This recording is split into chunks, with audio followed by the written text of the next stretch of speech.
justice knows no borders. This saying captures ideals, but the realities of asserting fair jurisdiction are far more difficult. In the intersection of international laws lies an exorbitant jurisdiction, where courts wrongly assert authority with insufficient connection between parties and the jurisdiction. It is a selfishly provoked overreach, challenging international comity. But more crucially, it is a challenge in regulation, bringing us to today's episode on service out of jurisdiction.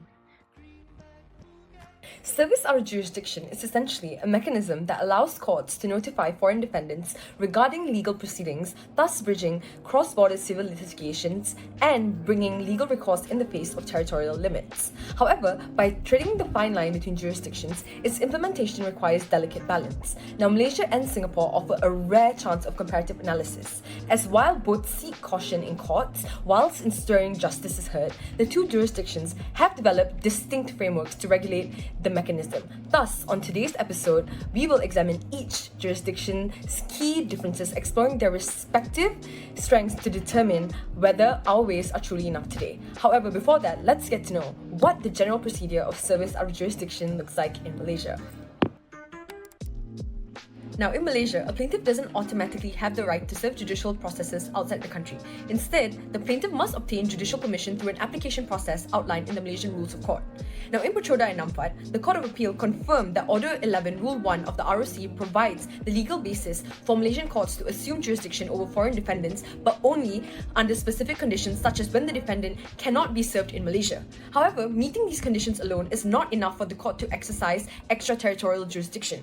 First, the plaintiff's claim must fall under one or more subparagraphs of Order 11, Rule 1, Sub 1 of the ROC, showing sufficient connection to Malaysia to justify the court's involvement. Even then, the plaintiff must obtain leave from the court before serving the writ outside the jurisdiction. Now, this begins with an ex parte application for leave, filed through a notice of application which allows the plaintiff to proceed without notifying the defendant. Now, this step is critical, especially in urgent cases. Failure to obtain leave first is a significant error as highlighted in Leal and Dunlop bio process, where serving a writ overseas without leave was deemed a substantive mistake, not just a technical one. Now, the notice of application must include a supporting affidavit in Form 8 as required by Order 11, Rule 4, Sub 1 of the ROC. Now, this affidavit must outline the grounds for the application, confirm a valid cause of action, and identify the defendant's location, showing that the plaintiff has a good arguable case, which is seen in MBF Holdings Berhad, where the court viewed this requirement as a way to ensure the application has enough merit to be heard. While the plaintiff must make a full and frank disclosure as established in Koperasi Permodalan Felda and Al Rauda Investment, this does not mean addressing every possible counter-argument. Now, the English Electric Furnace Co. case clarified that applicants need not prove an indisputable case, just one strong enough to justify the court's involvement and grant leave. Now, once these steps are completed, the court will decide whether to approve or deny the application for leave. Now, in later parts of this video, we will explore the factors courts consider in making this decision and the laws governing service out of jurisdiction after the leave is granted. The leave is granted under Order 11, Rule 4, Para 3 of the Rule of Court. Form 9 formalizes the court's permission to serve a writ outside Malaysia, and this process is governed by Rules 3, 5, 6, 7, 8, and 9. So Rule 3 requires the use of Form 7 for issuing the notice of writ to maintain consistency. Rule 5 mandates the service of the writ complies with the legal requirements of the foreign jurisdiction, which allows non-personal service if committed by that jurisdiction. Rule 6 outlines the methods for serving writs abroad, including through judicial authorities, Malaysian consular officers, or channels specified by Civil Procedure Convention. Rule 7 addresses service on high contracting parties under international agreements, requiring a request through the Malaysian minister along with the writ notice and translations if necessary. Rule 8 obligates plaintiffs to cover costs for ministerial services. Finally, Rule 9 extends similar requirements to originating summons and other legal documents, which requires court leave and an affidavit to proceed. So these provisions ensure a structured and lawful process for cross-border legal service. Now, in both Malaysia and Singapore, the process of obtaining a valid service out of jurisdiction is governed by procedural rules aimed at ensuring that only cases with meaningful connections are heard within its courts. However, despite some common legal principles, Malaysia and Singapore each have distinct requirements that plaintiffs must meet to establish. Now, this section will take a look at the juxtapositions between Singapore's Practice Directions 2021 and Malaysia's Rules of Court, Order 11, Rule 1, and its elements brought forward in establishing a valid service out of jurisdiction. Now let's hear from our lawyers in KAURs. So let's hear what AMMAR has to say about establishing a sufficient nexus. First guest today, I'm so excited to have a chat with you and, drive around a little bit. So can you tell me why it is that important for us to secure a sufficient nexus before establishing a valid service out of jurisdiction? Like, we've been exploring all the elements, and now before we dive into it, can you just share with us what makes it so important? Yeah, sure thing. So basically, what is a substantial or a sufficient nexus? It is a substantial connection whereby the defendant needs to be so much associated with the state. So this was grounded actually in the case of FS Cairo, where actually Lord Lagarde, he suggested that a substantial connection must exist between the territory of a state and the proposed defendant or something that person has done that asserts personal jurisdiction. So right now in Malaysia, the sufficient nexus is embodied like this. The element of sufficient nexus is embodied under actually the rules of court, or the 11 Rule 1, in paragraphs A to S. So it's whereby to obtain a valid service of jurisdiction, the case must fit at least one of the specific scenarios listed under that provision. We call it gateways. So basically, it connects the individual or the defendant with the state through one of those provisions. Do you have a case? Exactly. A case, right? Yeah. I mean, like the case of Malayan Banking and International Claim Council. So in that case, although the monetary claim pleaded by the plaintiffs was not covered under one of the provisions, there was another provision that actually covered it, so the courts could actually have jurisdiction to try that matter, to have a service out of jurisdiction. So there was also another case called the Oliver Tin case, whereby in that case, it was already a settled law that an applicant only needed to show that there was at least one arguable matter that fell within the order itself. So that goes back to my point, whereby if you want to have sufficient access in Malaysia, you need to satisfy one of the provisions under Order Rule 1. So why is that exactly? So the reasoning behind that is actually to interpret which station best applies to the case at hand. Therefore, it's not necessary for the plaintiff to explicitly and to an extent accurately plead a specific paragraph, but instead, the court may grant leave based on a general assessment of the facts presented, thus allowing the courts to actually adapt the grounds of jurisdiction to the specific circumstances of each case. An example can be in the case of Nissan Motor. I've heard about that. Yeah, right. That case actually suggested to the courts that the courts could actually order a conditional leave. However, despite these great flexibilities demonstrated by the Malaysian courts, it was emphasised in actually Hyrax Petroleum that plaintiffs should still strive to demonstrate a clear nexus for applications. Yeah. So having discussed the Malaysian position, it's also great for us to compare it to the Singapore position. So Ammar, I hear you, but do you mind painting a clearer picture for us? Sure thing. So for the originating processes out of Singapore, Order 11 Rule 1 of ROC 2014 in Singapore actually maintains very similar criteria to its actually practice directions in para CT3 sub 3A. This can be seen whereby in the old Order 11 Rule 1A, it permits originating processes to be made beyond Singapore if a person was domiciled or had a business in Singapore. This can actually be seen similar in the practice directions under para CT3 sub para 3A of the current practice directions in Singapore. So the parallels between these two are really the same. So in essence, it can be seen that the gateways are actually not totally unutilized by the courts. It's just not in the ROC 2021, but it's kept in the new practice directions 2021. So basically that sums up the sufficient nexus case in Singapore. Yeah. So now we've heard about having a sufficient nexus. Now let's talk about the case merit and the standard of the courts. So let's bring in our next guest. So do you mind sharing with us the case's merits and the standard of the courts? It will be my pleasure. In Singapore, paragraph 63, subparagraph 2C of the practice direction states that an application for a service out of Singapore could only be valid if it can be shown to the court that there are serious questions to be tried. Yeah. So in other words, the plaintiff holds the burden of proof to prove that their case is of merits. The Singaporean courts have established rather rigorous standards for what constitutes sufficient merit. The Court of Appeal in Bradley Lomas, for instance, held that an applicant's mere statement that he believes that there is a good cause of action is, however, insufficient. The standard was further crystallized in the case of Camish, where the House of Lords held that the plaintiff must demonstrate both the existence of first, a substantive legal question arising on the facts as supported by affidavit evidence, and their bona fide intention or desire to litigate the matter. So, the Malaysian courts do seem likewise to evaluate the merits of the case, though the standard taken by the courts appear more moderate, as seen in the case of Oliver Tin. It is settled law that applicants to satisfy this element need only to show that there is an arguable case and the matter falls within among the limbs or gateways present in Order 11 Rule 1 of the Rules of Court, and that there is serious issues to be tried. So is that actually consistent with the standard adopted by the Malaysian courts though? To be honest, however, there seems to be a level of inconsistencies in the standard adopted by the courts, as some cases do appear to lean more favorably on other standards. Oh, okay. As previously explained, in the process of applying for leave through notice of application, the notice must be supported by an affidavit that not only states the grounds for the application, but also demonstrates that the plaintiff has a good arguable case. This threshold, while not as comparatively high to proving the case on its merits as Singaporeans do, still requires more than a prima facie case. To explain, Kampung Kuantan Rubber Co. against BKG Women, for instance, the court held that an application for leave would be set aside should the supporting affidavit fail to state a good cause of action, indicating the importance for plaintiff to not only possess valid grounds to their case, but also indicate evidence that lends credibility to their assertion and a valid cause of action. Okay. Yeah, but though compared to Singaporean courts, Malaysian courts seem to apply a more moderate threshold, to be said. Yeah, following suit with English practices. I think one of the cases that clearly cites is Vitkovic against Forney. This case did suggest that the plaintiffs need not to prove the matter beyond a reasonable doubt at the juncture of application, as they would do at trial. This case seems to affirm a reversal of a High Court decision, seeing just because plaintiff did not set a high standard of proof does not justify a refusal or leave. The 1991 UK case in the Court of Appeal had decided that a good arguable case in this context only meant a good prospect or success at trial. And more recently, the UK Federal Court in Joseph and Unilever had further confirmed that the burden of proof required of the plaintiff is solely that he has a good arguable case. Following this, Malaysian courts seem to align themselves with the English standard, seeing that the recent 2021 High Court case of Alu Panorama Metals, where Chief Justice Arifin Zakaria emphasized that a good prospect of success does not equate to the plaintiff's probability of success.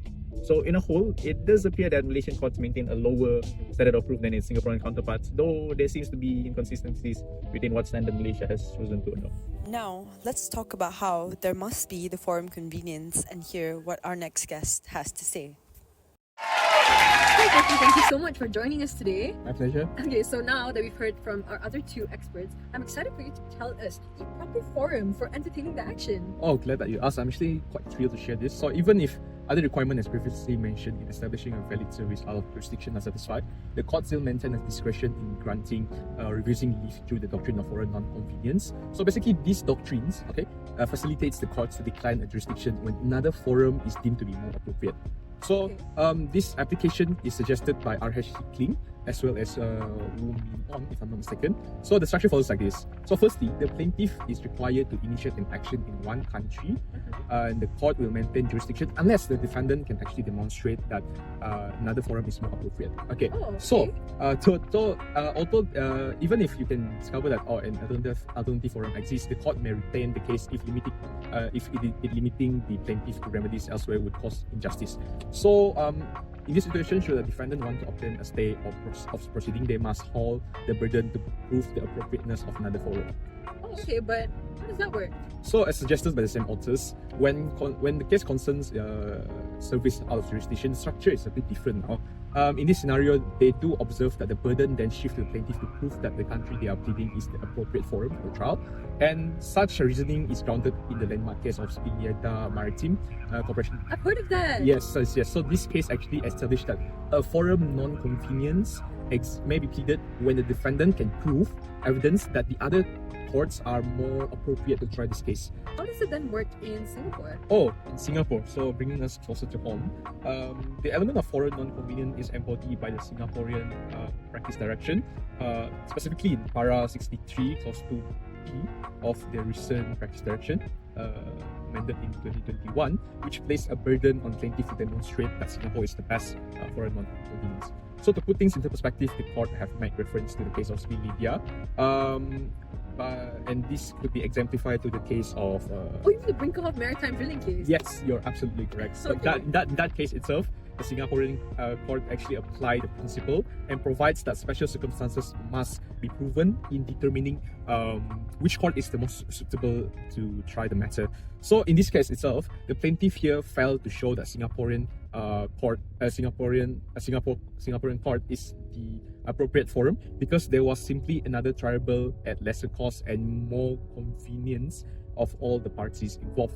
So to put things into perspective, the failure to prove this actually discharged their burden. In the case of Malaysia itself, there is no existing law detailing detailing forum on convenience, but the principle in the case of Spilida has been received abundantly in our case law. To illustrate this point, let's delve into the case of Bank Malaysia against Lauren Ismail Osman, which saw the courts, whereby the courts actually adopted the natural forum test. In this case, the plaintiff itself and its subsidiary alleged that Lauren, the director to both the plaintiff and the subsidiary companies, breached its fiduciary duties.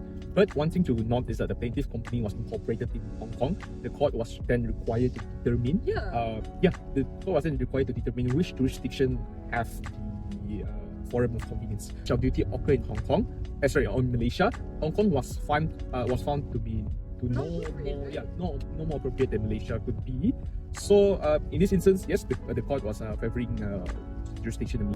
Having juxtaposed the two jurisdictions, it is apparent that Malaysian approaches are rather case law based, leading to various interpretations of requirements. Without standardized approaches across, many processes become convoluted in its requirements, and with variance, the precision of law becomes dwindled, leading to inconsistency and confusion. This is not the case for Singapore, where courts are bound to their directives, leading to consistent and precise interpretations. And though practice directions have no force of law, we can see their regulative benefits through this analysis. Therefore, perhaps it's time for Malaysia to consider implementing a directive of their own. Nevertheless, let's move on to our second comparison on Malaysia and Singapore's exhaustive and non-exhaustive list grounds. The methods Malaysia and Singapore use for serving extraterritorial legal notices differ significantly. In Malaysia, Order 11 Rule 1 of the Rules of Court sets a strict, detailed list of grounds permitting service outside the country. For example, in the case of Able Food against Open Country Dairy, the plaintiff successfully obtained leave to serve a writ in New Zealand because their case aligned with the jurisdictional grounds in Order 11. Similarly, in the case of Elizabeth against Republic of Zimbabwe, service was allowed under Order 11, Paragraph 1, Subparagraph M, to enforce a foreign arbitral award under the ICSID Convention. This rigid framework ensures only cases with a legitimate connection to Malaysia qualify for extraterritorial service to protect foreign defendants from undue involvement.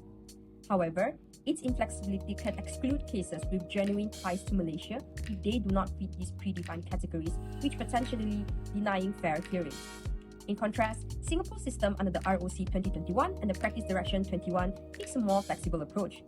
Under Order 8, Rule 1, the court now grants service outside jurisdiction based on broader consideration, such as whether Singapore is the appropriate forum for the case, and the Practice Direction 21 also provides a non-exhaustive list of factors, such as substantial connection, location of assets, or the necessity of the foreign defendant, to allow judges to weigh each case contextually. And this shift eliminates the need for cases to fit into strict gateways and also to enhance adaptability. The case of Malayan banking against International CHIEN Council illustrates the contrast between these systems. Under the older ROC 2014, Malayan banking justified service against a foreign defendant using specific subparagraphs of Order 11, Rule 1, Paragraph 1, and if the case occurred under ROC 2021, Malayan banking could have argued Singapore's substantial connection to the case, bypassing the need to meet rigid subparagraphs. This broader approach allows courts to focus on the substance of a case connection to Singapore. And when considering contemporary legal challenges that defy traditional categorization of law, particularly disputes where no physical property exists, such as digital assets or cross-border e-commerce, Singapore's open-ended approach under the ROC 2021 becomes particularly valuable. Its flexibility in handling modern disputes where physical presence may be absent, but significant business connections does allow for courts to consider evolving commercial relationships, unlike Malaysia's current rigid categories. Rather, by focusing on substantial connections rather than pure categorical requirement, Singapore's system avoids restricting claimant with valid reasons while applying already established principles such as the forum convenience test to allow claimants who truly need judicial attention to bring their cases. Perhaps with these justifications, Malaysia may want to follow suit considering the ever-evolving nature of commerce and the law. And in our last comparison, we shall be talking about the requirement of court leave. The Malaysian CPC Order 2 Rule 1 allows courts to view technical irregularities as qualities that do not nullify proceedings, while Order 2 Rule 3 allows courts to cure such irregularities. Despite these guidelines on non-compliance with procedure, there is no clear guideline on what is a curable irregularity versus errors that deserves the court's nullification. And this uncertainty has also posed trouble to the procedural question of whether court leave is required in service out of jurisdiction. The courts have interpreted the ROC rather inconsistently, sometimes strictly yet other times flexible. In the early days, cases like the 1986 Sisiana High Court case tightly bound to the rule, emphasizing that non-compliance of obtaining court leave for serving writs outside of Malaysia would then render applications null. Likewise, the 2003 High Court case of Dr. Chan Chin-Chong also saw courts clarifying that plaintiffs must obtain two specific types of leave for two scenarios. Firstly, when issuing writ for foreign service under Order 6 Rule 11, and secondly, when serving writ notices outside Malaysia under Order 11 Rule 4. So careful treading of the law is further demonstrated in download via process, with the court ruling that serving a writ overseas without first obtaining leave constitutes an irregularity of significant gravity. So this highlights that oversight on obtaining leave is a real concern rather than a simple procedural mistake. However, there are indications that such view may have softened. In the 2008 High Court Gabung trading case, failure to obtain leave was seen as a mere irregularity rather than a nullity, and this was taken to the extent where courts had even conferred the leave retroactively by virtue of Order 2 Rule 1 ROC. And the same pattern was even identified recently in the 2017 Westport Malaysia and Northern Democrats case. In this case, the writ and statement of claims were served on the defendant despite no leave of court being requested. And although the plaintiffs had indeed failed to comply with Order 11 Rule 4.3, the court found no significant injustice to have occurred, thus marking it as a procedural irregularity rather than a fatal blow. Titanic steps also continued through the case of Able Food and Open Country Daily. The defendant here had contested the continuance of proceedings as the plaintiff failed to provide an official certificate indicating proof of service as mandated by Order 11 Rule 5.5. Despite this, the court ruled in favour of the plaintiff, clarifying that the alleged fundamental irregularity did not actually create any substantial injustices to the defendant, likewise allowing the use of Order 1, Rule 1 to cure the irregularity. These cases are significant as they, by viewing the requirement as non-essential, therefore frame omission of court leave as not substantial but curable defects to the process of obtaining service out of jurisdiction. Rather, an attentive eye will notice that the courts in these assessments have acknowledged factors such as possible inconvenience to the defendants and contributed injustices, with the Able Food case even explicitly stating that the defendant bears the legal burden to prove that he has suffered from the miscarriage of justice. Though there still exists no federal court decision settling this debate, existing cases point to one direction. In the face of our absent guidelines distinguishing what constitutes a curable irregularity and a fatal error, the courts, by emphasizing on practical factors and underlying purpose of service, appear to be challenging the blurred lines of leave requirements, pushing the boundaries of what amounts to curable and what is not. Nevertheless, problems like these, in contrast, do not actually arise in Singapore, where originating processes served out of jurisdiction do not require leave from the court. Entrenched under ROC 2021, Order 8 Rule 13 states that such application may be served if the parties are of a contractual relationship. And should there be not one, applicants would then just be required to ask for the court's permission for service outside jurisdiction as per Order 8 Rule 11. When compared to the Malaysian ROC, Order 11, Rule 2 still requires the claimant to seek leave even in contractual matters, but more that Order 11 Rule 4 then further requires notice of writ and for the plaintiff to evidence that they have a good cause of action, much lengthier than the Singaporean process. Thus, in view of these observations, Malaysia's current guidelines appear rather inadequate. We opine that Malaysia may either need to set clearer, broader guidelines or perhaps follow suit with the Singaporeans, what they are choosing to do by eliminating leave requirements. And with the recent trend in case law already indicating our courts going down this road, the Singaporean approach likely will not be too radical of a change such that it actually disrupts our processes, but rather act as a formalized, streamlined and clarified guideline to follow. In conclusion, this comparative analysis has revealed the strengths and pointers for improvement.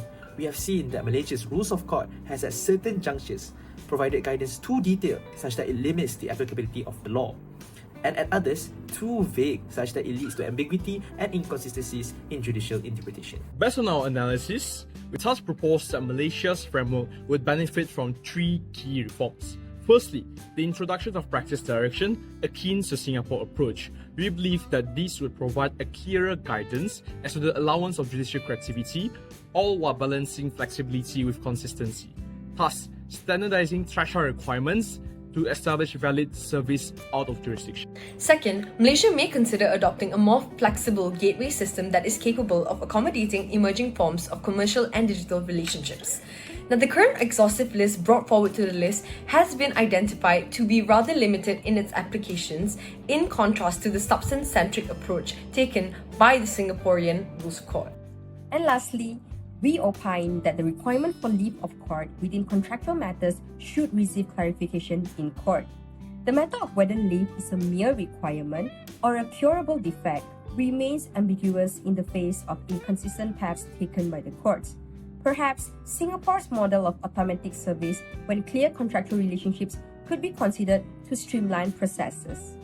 Ultimately, we take Singapore as an example of how the reforms, whilst maintaining traditional safeguards, have allowed flexibility to accommodate modern realities, demonstrating that procedural clarity need not compromise judicial discretion. Likewise, we believe that these reforms will not compromise Malaysia's already careful approach, heeding exorbitant jurisdiction, but build upon our already existing strengths, judicial creativity and development in court. We truly hope that as cross-border relationships become the norm, Malaysia's legal framework can adapt, striking a balance between procedural integrity and requests of reality today and the future tomorrow.